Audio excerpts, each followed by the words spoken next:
Dumarating sa buhay ng tao ang kapahamakan at aksidente. Hindi natin makokontrol ang lahat ng bagay sa ating buhay. Pero maaari naman tayong mag-ingat at umiwas upang magkaroon tayo ng katiwasayan at katahimikan. Magandang araw sa iyo, Sir Casper, at sa mga tagapakinig mo. Avid listener po ako sa inyong YouTube channel. Itago niyo na lang ako sa pangalang Raymond, at ang kwento pong ibabahagi ko sa inyo ay karanasan naming magkakaibigan noong nag-road trip kami sa bahaging Panay at naligaw kami ng daan. Marami na ring dekada ang nakakaraan noong maganap ito at may mga pagkakataon na bumabalik sa aking alaala ang mga nangyari. Kaya naman nalulumbay ako at parang dinudurog ang puso ko. Sinisisi ko ang sarili ko kung bakit hindi ko sila nailigtas sa kamay ng mga masasamang nilalang.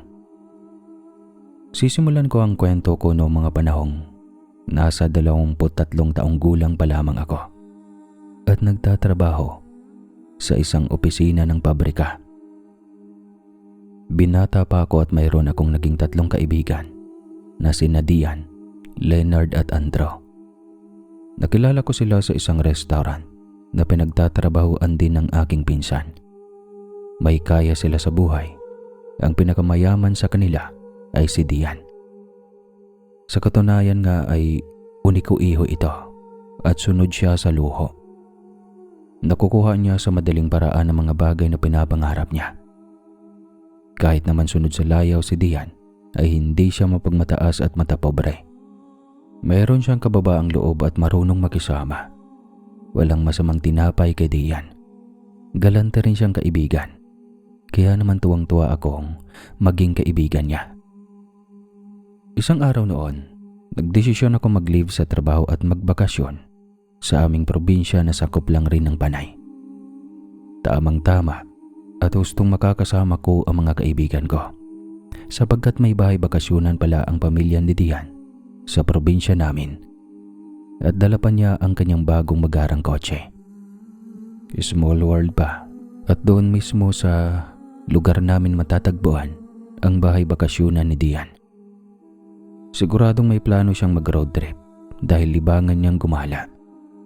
Hindi na ako nagtataka kung bakit maraming babae ang lumalapit sa kanya, pero wala naman siyang sineseryoso at ipinakilalang syota. Siguro ay pera lang din ang habol sa kanya ng mga babae. Kung minsan ay medyo nahihiya na ako sa mga kaibigan ko kasi may mga pagkakataong kinakapos ako sa pera at pinapahiram nila ako. Nagbabayad ako kaso hindi nila pinapabayaran. Bigay na lamang daw nila iyon sa akin. Malaki ang utang ng loob ko at pasasalamat sa kanila.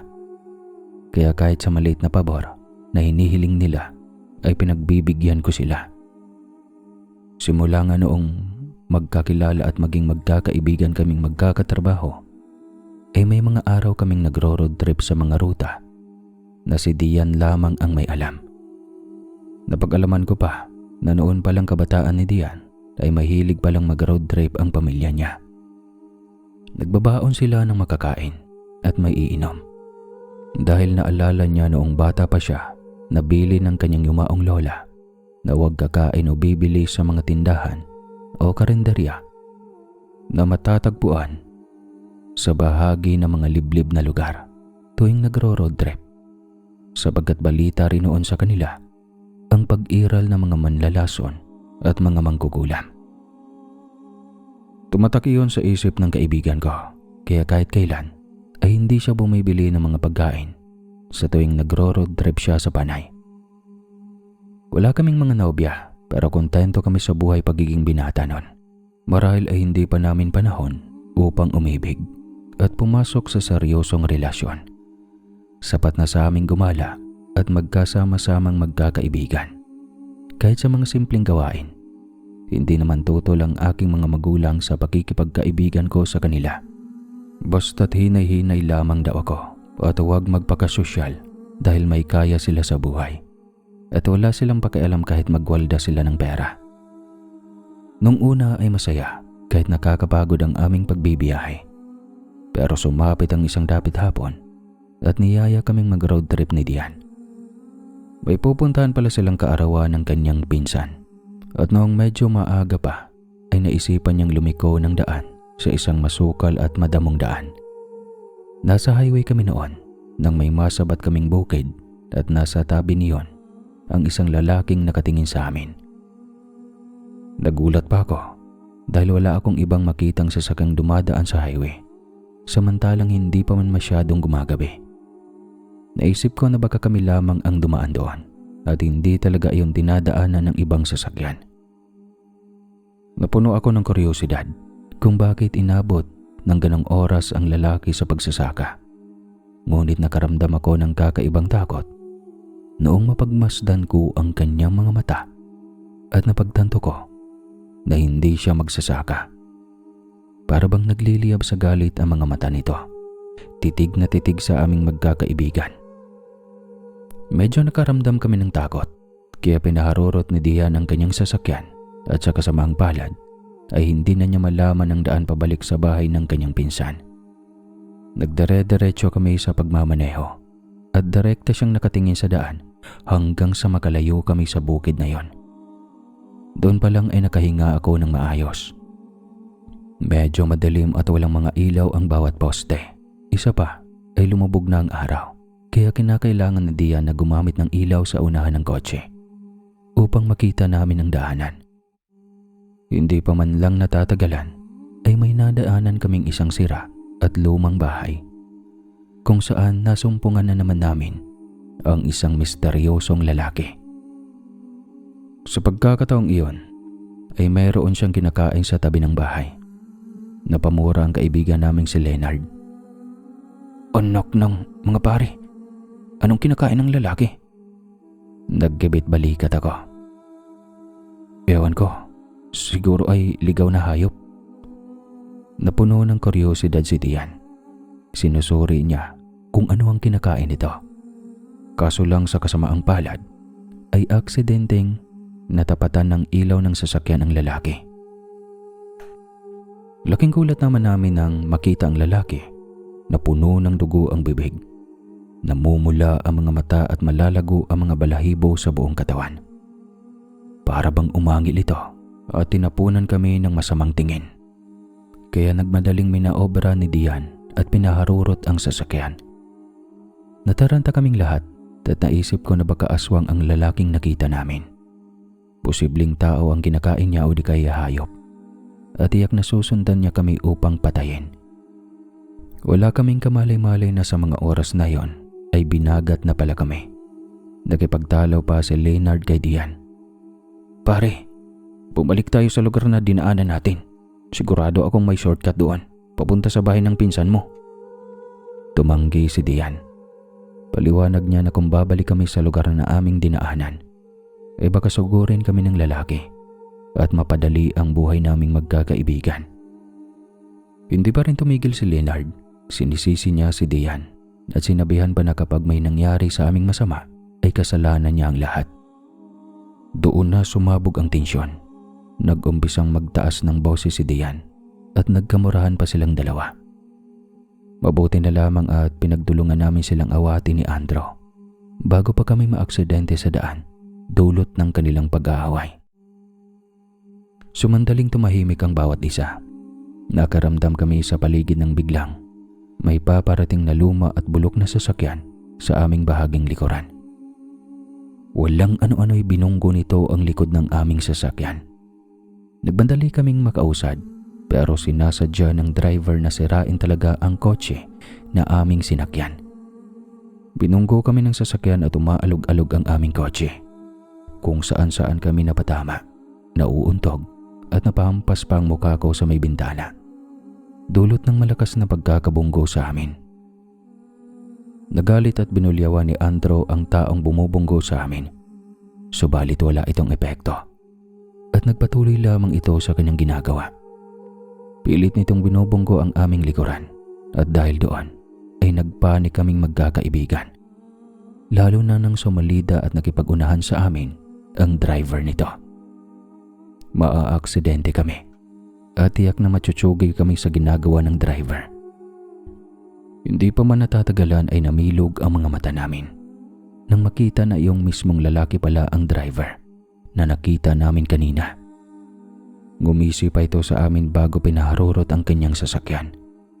Naisip ko na hindi kami patatahimikin ng lalaki at balak talaga niya kaming takutin o di kaya ang malala ay patayin.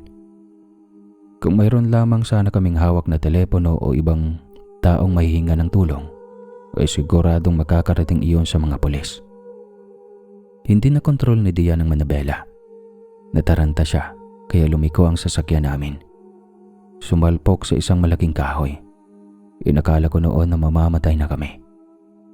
Ang pagkaalala ko noon ay saglit akong nawala ng malay. Makalipas lang ang ilang sandali, nagising ako at nakita ko na natutulog sa katabi ko sina Leonard at Andrew. Inalog-alog ko sila at nag-umpisa silang magdilat na mga mata. Samantalang nagising na din si Dian. Nang makabawi kami ng lakas, ay pinilit pinapaandar ni Dian ang sasakyan. Subalit ayaw na nitong umandar, kaya't napilitan kaming bumaba ng kotse. Nakita naming medyo nayupi ang unahan nito. Napalakas pala ang pagkakahampas ng kotse sa katawan ng kahoy. Wala na rin ang lalaking sumusunod sa amin. Naisipan na lang naming pagtulungang hilain ang kotse, pero hindi kami ganon kalakas noon para mahila ito. Lumingalinga kami sa paligid at naisip naming kakahuyan pala ang lugar na iyon at wala kaming makitang kabahayan. May mangilan-ngilan kaming naririnig na paghuni at pagaspas na mga ibon sa di kalayuan. Walang katao-tao at naisip ko na wala kaming ibang mahihinga ng tulong, pero nagbaka sakali kami na mayroong darating na tao. Kinuha namin sa loob ng sasakyan ang mga flashlight na de baterya sapagkat medyo madilim na sa may gawing kakahuyan. At pagkatapos ay nag-umpisa kaming maglakad at maghanap ng tulong sa pusod ng kakahuyan. Natakot kaming bumalik sa highway sa pag-aakalang tambangan na naman kami ng nakaengkwentro naming lalaki. Nagmasid kami sa paligid pero panay talahiban at punong kahoy, gayon din ang mabatong daan ang aming nakikita. Medyo kinabahan ako sa aura ng paligid. Hindi maganda ang kutob ko. Pakaramdam ko, hindi kami ligtas sa kakahuyan at posibleng may mga mababangis na hayop na nakaabang sa amin. Nakakarinig din kami ng mga kaluskos at hindi namin mapigilang mapalingon. Tila napaparaning na kami sa tuwing may naririnig kaming mga kalabog. Iniisip namin na baka sinusundan pa rin kami ng lalaki. Nagtaasan pa ang mga balahibo namin noong makarinig kami ng mga yabag na mga paa na sumusunod sa aming direksyon. Pakiramdam ko ay papalapit ito ng papalapit sa pwesto namin. Sinikap naming patayin ang flashlight upang hindi iyon makalikha ng kaguluhan. Mas mapapadali kaming makita ng mababangis na mga hayop kung bukas ang aming mga flashlight. Nung nawala ang liwanag, ay naisip naming hindi naman pala ganun kadilim ang paligid. Kahit papano ay naaaninag namin ang buong kakahuyan. Habang naglalakad kami ng dahan-dahan, ay hindi pa rin mawala sa isip ko ang itsura ng lalaki na nakasakay kanina sa kanyang owner type jeep. Nakakatakot ang mga malalalim at nagbabaga nitong mga mata. Gayon din ang matutulis na mga pangil at malalagang balahibo sa buong katawan. Pakiramdam ko ay anumang oras ay pwede niya kaming salakayin at sigurado ako na siya rin ang sumusunod sa aming magkakaibigan. Wala na akong ibang pagdududahan sapagkat matapos naming mabunggo sa malaking kahoy, basta na lang siyang naglahong parang bula. Maya-maya ay nagtayuan ang mga balahibo ko sa batok nung marinig ko ang mga pag-angil at parang may naamoy akong mabaho at masangsang na animoy malapit sa aming kinaroroonan. Naisip ko na baka may babangis na hayop sa paligid at posibleng naaamoy at nararamdaman nila kami. Sabay-sabay kaming lumingon at nakita namin sa di kalayuan ang ilang hakbang lamang ang layo sa amin ng isang lalaking nanlilisik ang mga namumulang mata. Tumutulo ang laway nito at may malalaki pa siyang pangil at matatalas na kuko na ginalaw-galaw niya. Napasigaw si Andrew. Doon kami nagumpisang kumaripos ng takbo at kung saan-saan kami dumaan hanggang sa magkahiwa-hiwalay kaming magkakaibigan. Napahiwalay ako sa karamihan. Akala ko noon ay papanawan na ako ng ulirat sa sobrang takot. Nakakita ako ng malaking batuhan at kaya sumiksik ako para makapagtago. Habol hininga akong nagpahinga at pilit na pinapakalma ang sarili. Hindi ko mahabol ang aking hininga. Pinunasan ko ang mga butil-butil na pawis sa aking noo. Walang ano-ano ay may biglang bumagsak sa aking harapan. Naamulagat ako nang makita ko ang kaputol na braso at nakilala ko ang bracelet nito. Napatakip ako sa aking bibig nung maisip ko na braso iyon ni Leonard. Halos bumaliktad ang sikmura ko noong mapagmasdan ko ang kanyang braso. Narinig ko na may sumisigaw na lalaki at humihingi ng tulong. Nagimbal ako nang marinig ko ang boses ni Leonard. Nilakasan ko ang loob ko at dahan-dahan akong tumayo at saka lumabas sa may batuhan. Nakita ko ang aswang na sinakmal ang leeg ni Leonard. At sarap na sarap ito sa pagkagat sa kanya bago pa nito itinulak ang bangkay nito sa lupa. Maya-maya lang ay tumigil na ito sa kanyang ginagawa at sumingot-singot sa paligid na para bang may inaamoy. Alam ko na hindi magtatagal ay maaamoy niya kung nasaan ako. Kaya nakaramdam ako ng matinding takot. Bumalik kaagad ako sa batuhan at inintay na umalis ang aswang. Tahimik akong nakikiramdam kahit kumakabog ang pintig ng puso ko. Hiniling ko na sana ay lumubog na ako o maglaho mula sa batuhan upang hindi ako makita ng aswang. Pero mabuti pa rin ang Diyos sa akin. Iniligtas niya ako sa tiyak na kamatayan. Nagpalipas ako ng ilang minuto at noong tumahimik ang paligid ay tsaka ako umalis mula sa batuhang pinagtataguan. Alalang-alala ako sa iba ko pang kasama. Lumapit ako sa bangkay ni Leonard at parang dinurog ang puso ko noong mapagmasdan kong ang luray-luray na katawan nito. Umiyak ako at parang dinudurog talaga ang puso ko noong mga sandaling iyon.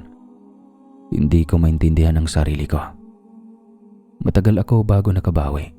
Naisip ko na hindi ako ligtas kung mananatili ako sa lugar na iyon. Kaya naglakad ako sa kasukalan at nagbabaka sakali na matatagpuan ko ang iba ko pang mga kaibigan at sana'y ligtas sila sa kamay ng nilalang. Lumingalinga ako sa paligid. Nanigurado na walang sumusunod sa akin. Nagpatuloy lang ako sa paglalakad, ngunit walang ano-ano ay natigilan ako nang marinig ko na may sumisigaw na naman. Tumakbo ako ng mabilis at inalam ko kung saan nagmumula ang tinig. Hinanap ko at natagpuan ko si Andrew na naliligo sa dugo. Butas ang dibdib, gayon din ang tiyan at nakalabas ang kanyang bituka. Para akong mabaliw sa mga nasaksihan ko. Lumingalinga ako at naningkit ang mga mata noong maaninag ko ang aswang sa tabi ng puno na yon. Nilamon nito ng buo ang puso at atay ni Andrew. Kinuyom ko ang aking mga kamao habang bumabagtas ang aking mga luha. Para bang naubos ang pagkaduwag ko. Gusto kong atakehin ang aswang pero napakabilis nitong maglaho na parang may tagabulag. Tumakbo ako ng tumakbo hanggang sa matagpuan ko si Dian. Hindi ko na makakaya ng konsyensya ko na makitang mapatay ng aswang ang isa sa mga kaibigan ko. Sumang-ayon siya sa akin at tinahak namin ang madamong daan. Tiniis naming hindi gumamit ang flashlight sa takot na masundan kami ng aswang. Pagod na pagod kami pero hindi kami tumigil sa paglalakad. Sa kamalasan namin ay bumulaga na lang sa harapan namin ang nilalang. Sakto namang may nakuha ako malaking kahoy pero napakabilis kumilos ng aswang. Humarang sa harapan ko si Dian at nakalmot siya sa balikat ng aswang. Nagulat ako at pilit akong lumapit sa aswang at walang habas ko itong pinaghahampas ng 2 beses sa kanyang ulo. At nang mapahawak ito sa kanyang ulo, ay inalalayan ko si Dian na makapaglakad palayo sa aswang. Inakala naming makakalayo na kami. Subalit kaagad akong dinambahan sa likuran. Kamuntikan na akong mawala ng balanse. Naitulak naman ito ng kasama ko. Sabay humarap kami sa aswang at bigla niyang inasiwas ang kanyang matatalas na kuko.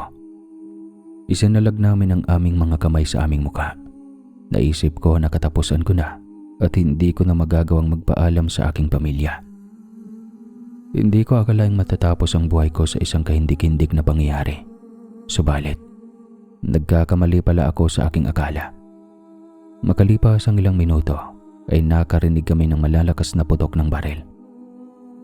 Inalis namin ang aming mga kamay at nakita naming tinamaan sa kaliwang dibdib ang aswang. Tumutulo ang dugo nito at umatras ito sa aming direksyon. Pagkatapos ay biglang nagbagong anyo ang aswang bilang isang malaking aso at tumakbo ito ng pagkalayo-layo hanggang sa hindi na namin ito makita. Tinulungan ko si Dian. Napapangiwi ito sa sakit habang nakahawak sa kanyang balikat. Para akong nabunutan ng tinik sa lalamunan noong makaligtas ako sa napipintong kamatayan.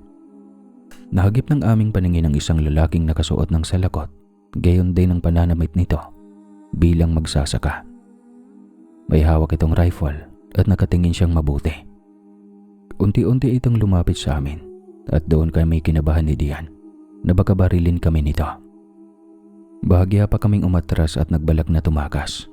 Subalit nagsalita ang lalaki at tinanong kung nasa maayos ba kaming kalagayan. Tumugon kami at sumang-ayon sa kanya. Walang salitang namutawi sa aming mga labi at talagang nanunuyo ang aming mga lalamunan. Ngumiti siya sa amin at nagpakilala bilang si Mang Adong. Nakatira daw siya sa may bahaging tabing ilog na malapit sa kakahuyan. Isa siyang mangangahoy at kasama niyang naninirahan doon ang kanyang binatilyong anak na nagngangalang Roel. Narinig daw niya kasi na parang may sumisigaw sa gawing itaas niya. Sinabi niya sa aming may narinig siyang tinig ng isang lalaki na sumisigaw at humihingi ng saklolo habang binabagtas niya ang tabing ilog. Nagmamadali ito na parabang may tinatakbuhan. Lumabas siya ng bahay, dala ang kanyang rifle at itak upang matulungan ang taong nangangailangan ng tulong. Subalit nabigo siya nang makita itong nang mapansin niyang walang katao-tao. Pero sa di kalayuan ay nakarinig siya ng manaka-naka mga pag-angil, kung kaya't naisip niyang marahil ay kinakailangan niyang mailigtas ang buhay ng kung sino man na nasa kamay ng aswang. Pumasok nga siya sa kasukalan at natagpuan niya kaming dalawa na magkaibigan na takot habang nilalapitan ng aswang. Nakahanap naman siya ng tiyempo upang asintahin ang aswang gamit ang kanyang rifle. Kaya walang pagdadalawang isip na pinaputokan niya ito ng maraming beses. Sa pagkakataong iyon ay naisip ko na baka pwede namin siyang pagkatiwalaan at nabakas ko naman sa mukha niya na hindi siya masamang tao. Kaya humingi kami ng tulong na makatakas sa lugar na iyon. Pumayag siya at magkakasama kaming tumakbo sa kakahuyan. Habang binabagtas namin ang daan, ay hinihiling ko sa Panginoon na sana ay makaligtas kaming magkaibigan. Kung saan-saan kami sumuot, napadaan pa kami sa sangasangang daan at lumiko sa mas masukal pang daanan kung saan maraming punong kahoy ang nakapaligid. Nakakalito ang daan, halos magkakatulad at tila ba naliligaw pa kami. Suhestyon ni Mang Adong ay huminto na muna kami at magbaliktad ng pagsusuot ng aming mga damit, sapagkat nararamdaman niyang naiingkanto kami at pinaglalaruan ng iba pang mga nilalang. Medyo kinakabahan kami ni Dian, pero sumunod na lang kami sa kanyang mga utos at ganun nga ang aming ginawa. Pagkatapos naming magbaliktad ng damit ay saka kami nagpatuloy sa pagtahak sa masukal na daan. Medyo nagbago ang imahe ng daan at doon namin napagtanto ni Dian na hindi na kami naligaw. Maya-maya lang ay nakarating na kami sa isang talahiban na puno ng mga matatayog na kakahuyan. Hindi nagdagal ay may kung anong kumalabog at bumulagtang bulto na malapit sa aming direksyon. Inalam namin iyon at noong napaapak ng maliit na sanga si Dian at nakarinig kami ng mga paghangil at malalim na hininga ng aswang, sinipat naming mabuti ang pinagmumulan nito at nagulantang kami. noong mapadako ang mga mata namin sa talahiban, kung saan may ilang hakbang ang layo ng aswang at handa na itong lumapit para sana'y dakmain kami, nang biglang kinasa ni Mang Adong ang kanyang baril.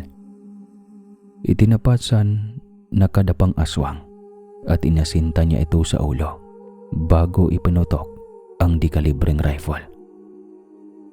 Pinaputukan niya ito ng 3 beses sa ulo at 2 beses sa dibdib. Tsaka sumambulat ang masagana nitong dugo sa lupa bago ito tuluyang bumulagta. Nagtakip kami ng tenga ni Dian at gano'n na lang ang mga takot namin nang marinig ang pagdagundong ng malalakas na putok ng baril. Inakala naming nabingi kami sa malakas na tunog pero nagkamali kami. Epekto lamang iyon ng matinding pagkagulat at reaksyon namin sa nangyari. Walang ano-ano ay lumapit kami nila Mang Adong sa aswang at nakita naming sumabog ang ulo nito. Dilat na dilat ang mga mata habang nakalawit ang dila. Wala na itong buhay pero ramdam ko pa rin ang kilabot sa aking buong katawan. Masaya ako sapagkat nakaligtas kami ni Dian at napanatili naming buhay ang isa't isa. Nagpasalamat kaming magkaibigan kay Mang Adong. Nangihina si Dian at kamuntik pang mahimatay. Mabuti na lang at suportado namin siya ni Mang Adong at hindi siya bumagsak sa damuhan. Hindi namin matanggap ni Dian ang maagang pagkamatay ng aming 2 kaibigan. Napakasakit sa amin na kinuha ng isang malupit na aswang ang mga buhay ng aming kaibigan para lamang sa katakawan sa mga lamang loob ng tao.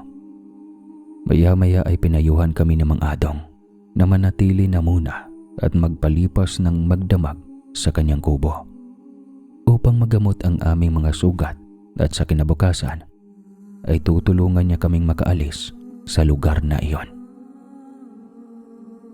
Nagpasalamat kami at sumunod sa kanyang suhestyon sapagkat alam naming nagmamalasakit siya sa amin at siya lamang ang nag-iisang pwedeng tumulong sa aming magkaibigan. Naglakad kami kahit napakasakit ng aming mga iniindang mga sariwang sugat sa katawan. Noon lang din kasi namin naramdaman ang pagod at mga sugat na natamo namin noong napatay ng aswang dahil kampante na kami. Subalit ang mahalaga sa amin noon ay makarating sa bahay ni Mang Adong dahil iyon ang ligtas na lugar talaga para makapagpahinga kami at magamot ang mga sugat. Habang naglalakad kami ay ikwento ni Dian ang nangyari sa kanya bago ko pa siya natagpuan. Nung una ay magkasama pa sila ni Leonard na tumatakbo at hinahanap kami ni Andrew sa kakahuyan. Subalit, bigla na lang daw nagpakita sa kanila ang halimaw kung kaya tumakbo sila ng mabilis at nagkahiwalay noong lumiko sa kaliwang bahagi ng kakahuyan si Leonard at sa kasamang palad, siya ang sinunda ng aswang. Samantalang napadako naman sa talahiban si Dian at hindi niya magawang umalis sa lugar na iyon sa pangamba na baka makita siya ng aswang. Matagal siyang nagkubli sa talahiban at makailang beses na nagdarasal pero sa kamalas-malasan niya ay nakita pa rin siya ng aswang. Nanlaban siya pero mas malakas talaga ito. Halos mapunit nito ang kanyang mga damit. Iwanasiwa siya nito sa kung saan-saang direksyon hanggang sa mapatama ang ulo nito sa katawan ng punong kahoy at mawalan siya ng malay saglit. Medyo nahabag kami at gano'n na lamang ang reaksyon namin noong malaman ang totoong nangyari sa kanya. Hindi nagtagal ay tumahimik na kaming magkaibigan at dire-diretsong naglakad sa daan. May kalayuan din ang bahaging tabing ilog pero noong makarating kami sa kanyang kubo at makapasok kami sa loob ay nakahinga na kami ng maluwag. Inabutan naming nasa may kusina ang binatilyong anak ni Mang Adong. Iyon na nga si Roel. Magiliw siyang nagpakilala sa amin at nung inutusan siya ni Mang Adong na kumuha ng palanggana, maligamgam na tubig, malinis na bimpo at halamang gamot, ay mabilis siyang kumilos na parabang sanay na sa mga biglaang gawain. Pinaupo kaming magkaibigan ni Mang Adong sa mahabang lamesang kawayan at pagkabalik ni Roel ay dala na niya ang lahat ng mga kagamitan. May inilapag ba siyang garapa sa lamesa na may lamang dinikdik at pinong halamang gamot. Bukod doon ay may inilaba si Mang Adong na botilyang naglalaman ng lana. Kinuha niya ang bimpo at binasa ng maligamgam na tubig mula sa balanggana bago ipinunas sa aming mga sugat. Napapangiwi si Dian dahil medyo malaki ang kanyang pinsala kaysa sa akin. Pagkatapos na mahugasan ang kanilang mga sugat, ay binuksan ni Mang Adong ang botilya at ipinahid ang lana sa aming mga katawan, lalo na sa balikat at dibdib ni Dian, at saka bumulong ng dasal si Mang Adong. At kasunod niyon ay nilabas niya ang mga dinikdik na halamang gamot at itinapal sa sugat ng kaibigan ko. Pagkatapos na umusan ng dasal ni Mang Adong, ay inutusan pa niyang kumuha ng mga putol-putol na tela si Ruel bilang pambigay sa mga sugat ni Dian. Wala pang isang saglit ay bumalik si Ruel, dala ang mga putol-putol na tela. Tinalian ni Mang Adong ang mga sugat ng kaibigan ko kasama ang mga nakatapal na halamang gamot. Kahit papano ay nakita kong guminhawa ang pakiramdam ng kaibigan ko. Matapos ang panggagamot sa kanya, ay iniligpit ni Ruel lahat ng mga kagamitang ginamit sa panggagamot. Nagsalita si Mang Adong. Isa akong Sorohano bukod sa pagiging mangangahoy at matagal na akong gumagamot ng mga tao sa tuwing nagagawi ako sa bayan. Hindi madali ang aking trabaho at alam kong palaging nasa panganib ang buhay naming mag-ama dahil nakatira kami sa kakahuyan na pinamumugara ng mga aswang at maligno. Kaya naman nag-aral ako ng pakikipagkumbate at nagdala ng armas tulad ng rifle at itak upang maprotektahan kaming mag-ama. Itinanong niya pa sa amin kung bakit kami pumunta sa kakahuyan at kung hindi ba namin alam na iyon ang pinakadelikadong lugar sa bahagi ng Panay noong mga panahong iyon, dahil maraming masasamang elemento ang naggalat kahit ang mga rebelde kung minsan ay doon nagtatago at pumapas lang ng mga tao. Napilitan kaming sabihin sa kanya ang katotohanan at pinabulaanan naming hindi kami pumunta sa kakahuyan kundi aksidente ang pagkakapunta namin doon. Nabanggit pa namin sa kanya ang tungkol sa nasirang kotse ni Dian, kaya naman binigyan kami ni Mang Adong ng bagong pag-asa.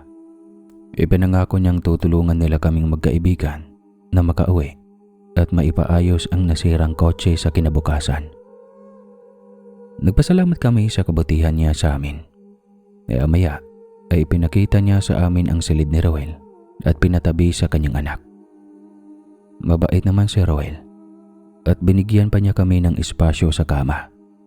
Kahit maliit ay pinagkasya namin ang aming mga sarili. Dulot ng matinding pagod at antok ay nakatulog kaming tatlo kahit medyo nakabaluktot kami sa kama. Hindi na namin namalayan kung anong oras kaming nakatulog, pero noong mga sandaling iyon ay nakaramdam kami ng saglit na kaginhawaan at kapayapaan ng pag-iisip. Kinaumagahan nagising kaming magkakaibigan na wala na sa tabi namin si Ruel. Nagulat pa si Dian noong mararamdaman niyang parang gumanang pakaramdam niya. Kaya tinanggal niya ang mga telang nakabigay sa kanyang balikat at dibdib at para bang hindi na kumikirot ang mga sugat niya. May kung anong hiwaga ang bumalot sa panggagamot ni Mang Adong at hindi namin iyon maunawaan. Sadyang maraming kababalagan sa mundo na mahirap talagang ipaliwanag. Lumabas kami sa kwarto at bumati kami ng magandang umaga kay Ruel. Gustong lumabas din si Mang Adong at kinamusta ang aming kalagayan. Namangasi Dian sa biglang paggaling sa kanyang mga sugat, kaya tinanong niya kung paano iyon nangyari. Napangiti si Mang Adong at sinabing may kinalaman ang orasyon at lana na ginamit niya upang mabilis na maghilom ang mga sugat. Hindi na niya pinalawig ang diskurso at inanyayahan niya kaming magkape. Pumunta kami sa pagkainan at humigop ng mainit na kape. Doon tuluyang nagising ang aking buong sistema. Nagtanong si Dian kay Mang Adong kung nasaan ang asawa nito. Bakit sila lamang ni Ruel ang naninirahan sa kubo? Kahit ako ay nagtataka din kung bakit sila lamang mag-ama ang naninirahan sa lugar na iyon. Samantalang delikado at nakakatakot doon. Tumungon si Mang Adong at sinabing matagal na silang iniwan ng kanyang asawa, dulot ng kahirapan. Naghangad ito ng maginhawang buhay kaya sumama sa ibang lalaki. Hindi naman siya hinanap o pinabalik ni Mang Adong at itinaguyod na lamang niyang mag-isa si Roel. Medyo nalungkot kami sa aming mga narinig pero humanga kami sa dedikasyon ni Mang Adong bilang responsabling ama. Tinapik niya ako sa balikat at sinabi niyang sa susunod ay mag-iingat kami at huwag basta-basta pumasok sa mga lugar na hindi namin kabisado. Dagdag na pa na kung magro-road trip kami ay siguraduhin naming malayo kami sa mga talahiban, kakahuyan o kagubatan kapag nagdidilim na, sapagkat malapit iyon sa disgrasya at sa mga masasamang elemento. Matapos niyon ay may ibinigay siya sa aking botelyang may lamang lana o yung langis. Sinabi niyang pabaon niya iyon upang maprotektahan namin ang isa't isa laban sa mga aswang, gayon din sa mga masasamang elemento. Nagpasalamat kaming magkakaibigan sa pag-aalaga sa amin ni Mang Adong. Tsaka kami muling humigop ng mainit na kape. Noong tuluyan ng sumikat ang araw sa kalangitan, ay tsaka kami lumabas ng bahay kasama si Roel. Malayo ang aming nilakad. Halos ilang kilometro din ang bahay hanggang sa may bukanan ng kakahuyan. Nakita namin ang sasakyan at sinubukan ni Dian na paandarin ang sasakyan. Himala naman itong umandar at nakarating sa highway ang kotse. Pinasakay namin ang mag-ama at naisipan namin isangguni ito sa barangay, ang bangkay ng aming mga kaibigan sa kakahuyan. Nakuha naman namin ang mga bangkay, subalit hindi na sila makilala sapagkat luray-luray na ang kanilang mga katawan. Mabuti na lang at mayroong telepono sa bahay bakasyunan ni Dian. Tinawagan niyang pamilya ni na Andrew at Leonard at ipinaalam ang nangyari.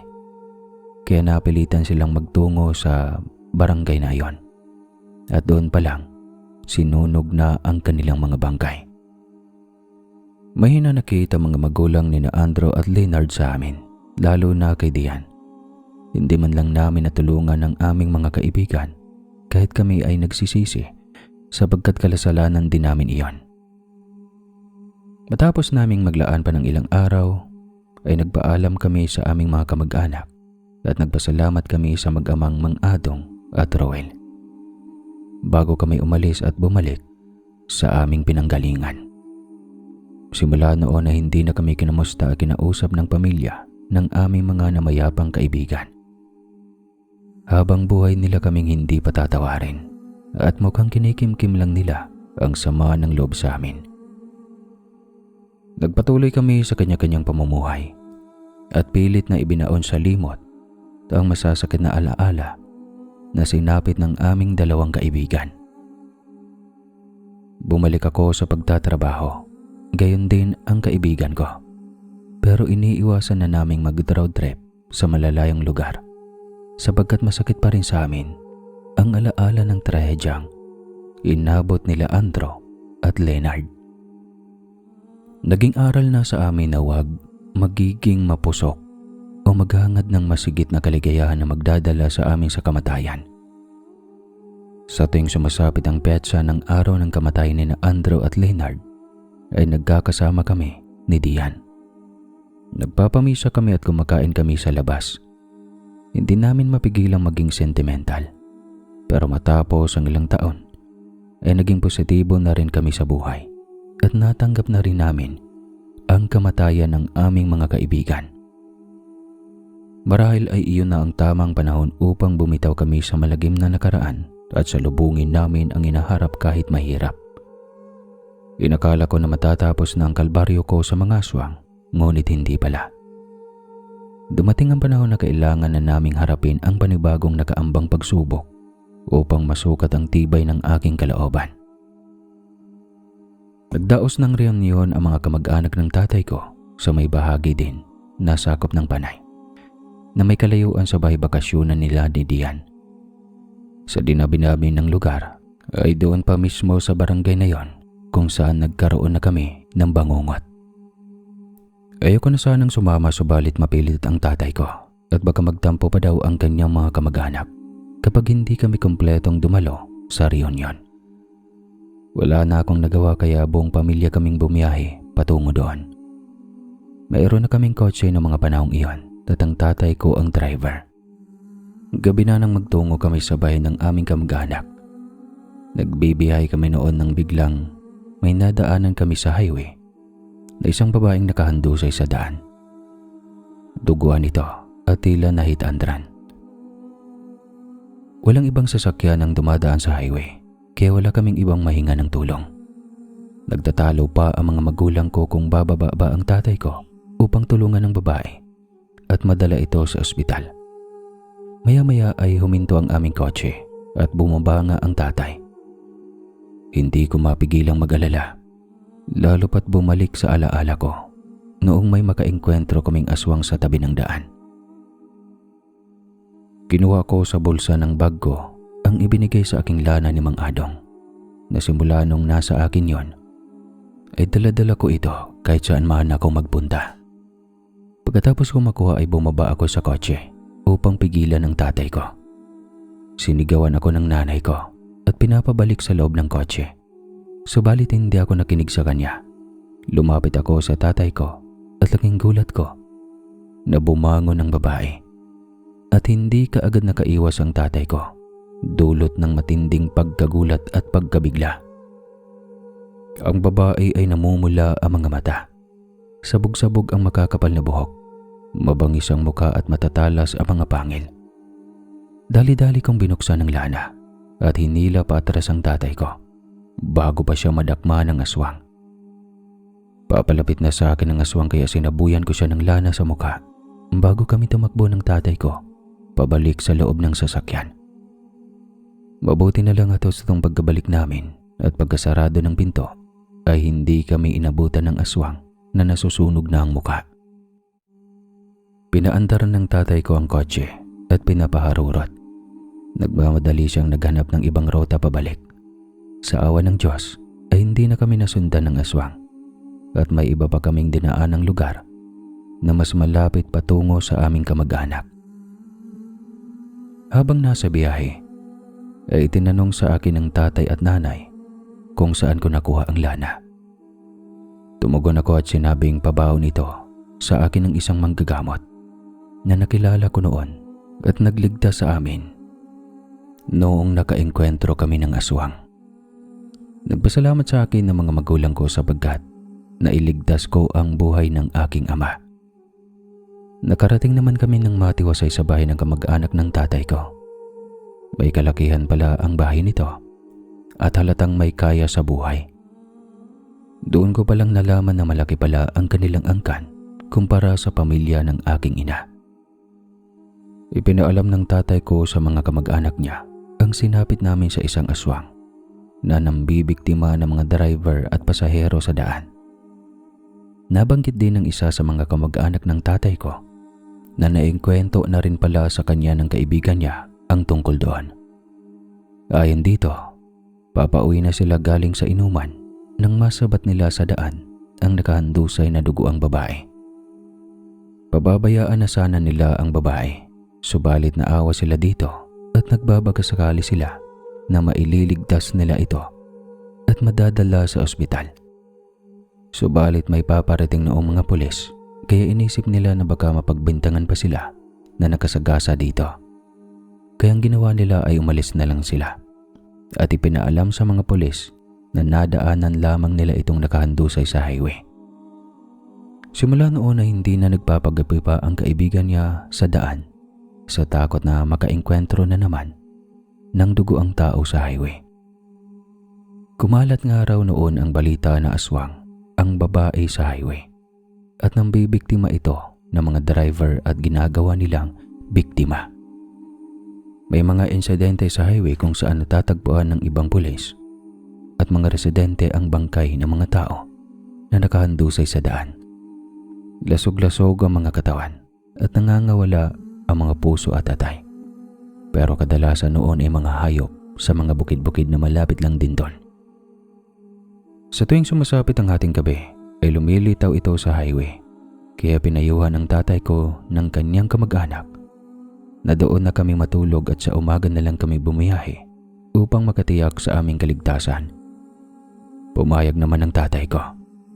Alam niyang mapanganib ang buhay namin kung magpipilit din kaming makaalis at bumiyahe sa highway. Nakikiasa kami sa programa at talagang nag-enjoy ako sa mga palaro at masasarap na pagkain. Sa kinabukasan ay bumiyahe kami ng aking pamilya. Matagal na panahong hindi na kami bumalik doon at kahit kailan ay hindi na ako sumama o nagtangkang mag-road trip sa bahagi na yon dahil din sa takot ko sa mga aswang. Sa kasalukuyan ay may sari-sarili na kaming pamilya ni Dian at madalang na din kaming magkasama. Pero tumatak sa isip namin ang malagim naming karanasan sa isang aswang noong mag-road trip kami sa Panay. Dito po nagtatapos ang kwento. Sana po ay may napulot kayong aral. Maraming salamat po sa inyong pakikinig.